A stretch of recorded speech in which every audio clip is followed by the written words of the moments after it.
अस्सलाम वालेकुम, कैसे हैं जी? ठीक हैं, खैरियत से हैं। आज हमारा शोल्डर वर्कआउट है, सेशन 3 है। 2 सेशन ऑलरेडी अपलोड हैं, अगर आपने नहीं देखे तो ज़रूर देख लें। एज़ यूजुअल बहुत लंबी चौड़ी गेम नहीं है क्योंकि एडवांस लेवल ट्रेनिंग है। जस्ट 4 एक्सरसाइज हैं, हाई इंटेंस होंगी। एक पार्ट हमारा मेन तगड़ा रहेगा जिसको हमने टारगेट करना है और बाकी के सारे पार्ट्स नॉर्मल ट्रेन किए जाएंगे। अब ये पार्ट्स क्या होता है वो मैं आपको समझा दूँ। लाइक जैसे आज हमारी शोल्डर की ट्रेनिंग है, तो जो शोल्डर में आपको पता है शोल्डर हमारा 3 पार्ट्स पे बेस करता है, एंटीरियर, रेयर और उसके बाद साइड लेटरल। ठीक हो गया।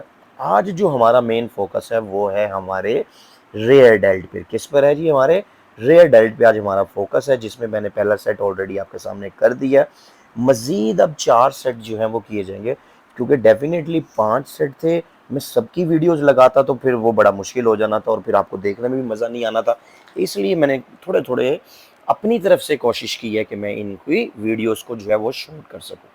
तो 5 सेट हमने करने हैं। 2 जो पहला एक मैंने किया और एक ये दूसरा वाला हो रहा है, ये हमारी मर्जी का था। हमारी मर्जी का मतलब कि हमें कहा गया कि भाई आप इसको हल्का सा ट्रेन कर लें, इसको आप चाहे वार्म अप कर लें या किसी भी तरह की फॉर्म में आप इसको ले लें। वर्किंग सेट अभी ये सर आगे हमारे पास खड़े हो गए। अभी हमारे वर्किंग सेट यहाँ से हो जाएंगे स्टार्ट। जैसे कि मैं बार बार कहता हूँ कि हम जब भी एडवांस लेवल ट्रेनिंग करते हैं तो इसमें क्या होता है कि हमने अपने जिस पार्ट को ट्रेन करना है उस पार्ट के स्पेसिफिक पार्ट पर किसी न किसी एक पर लोड लाना होता है। तो बहरहाल आज का हमारा, जैसा फिर बता देता हूँ दोबारा से, कि हमारा किस पे लोड रहेगा? रेयर डेल्ट पे लोड रहेगा। तो बहरहाल अब सर आ गए हैं, ये तीसरा वाला हमारा सेट है। अब इसको करने का तरीका क्या क्या है वो आपके सामने हो रहा है। थोड़ा सा फोकस आप करें, कुछ मैं आपको समझा देता हूँ। जो सर ने मुझे बताया वो मैं आपके साथ शेयर कर देता हूँ। अब इसमें आपने क्या करना है भाई, एल्बोज़ को आपने बिल्कुल स्ट्रेट रख के मूव नहीं करना। अगर आप बिल्कुल स्ट्रेट रख के एल्बोज़ को मूव करेंगे, जैसा कि ये देखिए इस टाइम मैं भी गलती कर देता हूँ क्योंकि हमारी एक प्रैक्टिस हुई हुई है ना कि हमने उसको इसी तरह से करना है, बट वो काम नहीं करना। अब देखो मैंने गलत कर रहा था ना, तो मैंने वो भी बताया कि भाई मैं भी गलती करता हूँ तो सर सिखाते हैं। हमने सीखना है, सर ने सिखाना है, सिंपल सी बात है। अगर आपका भी दिल करता है तो आप भी सीख जाएंगे।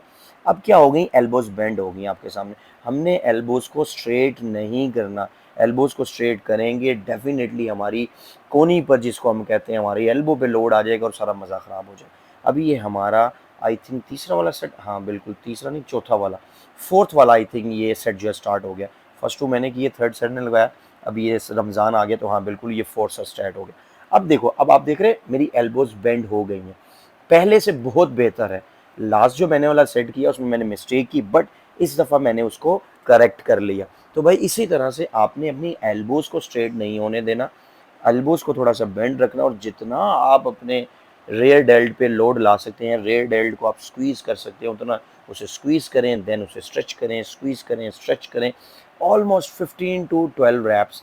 और जब आपकी लास्ट पे जाके पी बोल जाएगी तो भाई 8 भी रैप्स बहुत है। Reps doesn't matter, weight doesn't matter, matter क्या करता है कि आपका मसल फटीग कहाँ पे हुआ है। हमारा मेन टारगेट है कि मसल को फटीग करना। अब देखें जैसे चौथा सेट हुआ, डेफिनेटली 2 सर ने करवाए, हमारी भाई इतने में जो है वो अच्छी खासी बैंड बज गई है। तो आई थिंक अभी ये हमारा लास्ट वाला सेट है, और अगर लास्ट ना हो जाए तो पता लग ही जाएगा, फिर उस तो बाद आखिरी वाला होएगा। तो बहरहाल अब आप देखो, अब मूवमेंट और अच्छी होगी, देख रहे हैं ना, वेट नीचे से बढ़ता जा रहा है। ये नहीं समझना वेट इसमें बढ़ रहा है, wait Aahista Aahista sir add करते चले गए। और एल्बोज इस दफ़ा मेरी जो है वो बहुत परफेक्ट, कहते हैं कि जिसको होनी चाहिए थी उस तरह से मूव कर रही थी, जिसकी वजह से मेरे रेयर डेल्ट्स पे बहुत तगड़ा किस्म का जो है वो लोड आ रहा था। अभी मैं जब ये पूरा सेट करने के बाद पॉजिंग करूंगा तो वो भी फिर आप देखना कि आपको मज़ा आएगा देख के। और पॉजिंग मैं बार बार करता हूँ, मेरी प्रैक्टिस है, वैसे ही मुझे शौक है कि वर्कआउट करते हुए मैं पॉजिंग नहीं छोड़ता। पॉजिंग के से डेफिनेटली आपको बेनिफिट्स भी मिलते हैं और आपको फ़ायदा भी होता है। ये देखिए अब ये मैं पोज कर रहा हूँ तो आप देखो कि इस टाइम मेरा पूरा शोल्डर का जो पार्ट्स है ना, सारे पार्ट्स वो खड़े हो गए हैं, जबकि हमने ट्रेन किसको किया? रेयर डेल्ट को किया, रेयर टाइट हो गया। अब हमारी बारी आ गई कि हमने जो अपने इंटीरियर को जो है वो हिट करना है, जिसको हम अपना फ्रंट शोल्डर कहते हैं, इंटीरियर मसल कहते हैं। इसको हमने ट्रेन करना है साइड डंबल्स के साथ, इसको हमने ट्रेन करना है। ये खाली इसमें आपका इंटीरियर हिट नहीं होगा। एक और बात सुन लो यार, मेरी गलती कदन तो पहले हुई ना, मैं पहले ही उन्होंने क्लियर कर दिया भाई। इसके साथ साथ हमारा जो है साइड लेटरल, जिसको हम लेटरल मसल कहते हैं, वो भी हमारा, यानी कि रेयर